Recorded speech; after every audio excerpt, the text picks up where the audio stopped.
Kabusog kulang nga bed capacity. Nagkapabilin nga problema sa Corazon Locsin Montilibenó Memorial Regional Hospital sa Bacolod City.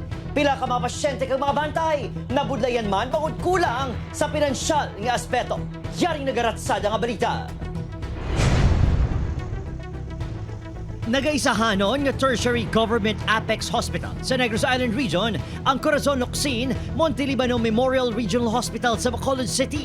Yara sa 400 ang maximum bed capacity sa CLMMRH. Abang kada daw, nagalabot sa 600 ang kinahanglan tatapon sa mga doktor. Ang resulta, ang iba nga pasyente, imbis nga sa katre, sa pulungkuan na lang nagapahuway.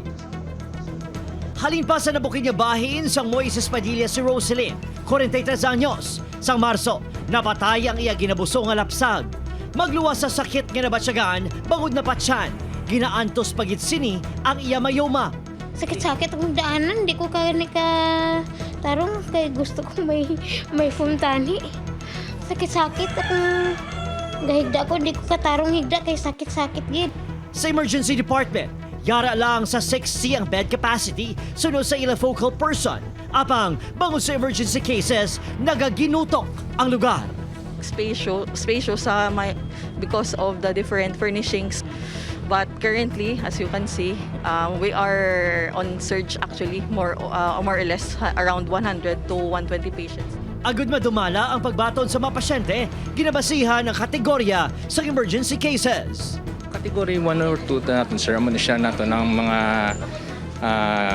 emergent kit nato nga mga kailangan niya at ipanon. Kailangan sila nga mga agaw buhay. Bangon mas ginahatagan sang prioridad ang mga emergency cases. Nagapabilin nga pending ang status sa mga pasyente.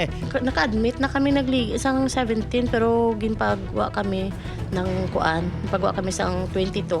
Pabalik ko naman kami 28. May iba naman nga pasyente nga temporaryo nga nagatinir sa senior boarding house para sa kasubong ni Tony nga halin pa sa Negros Oriental. Gihulngan City nga dito wala mong na-hospital dito sa public niya.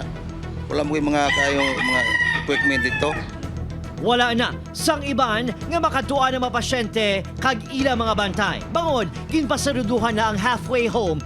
Plano sang CLMMRH kay iduso nga himuon nga 1,000 ang bed capacity sa ospital. Ganing kaangay sini nga sitwasyon ang matuldukan lang kung maging prioridad sang gobyerno nga masolusyonan ang kulang nga pasilidad sa mga publiko nga ospital.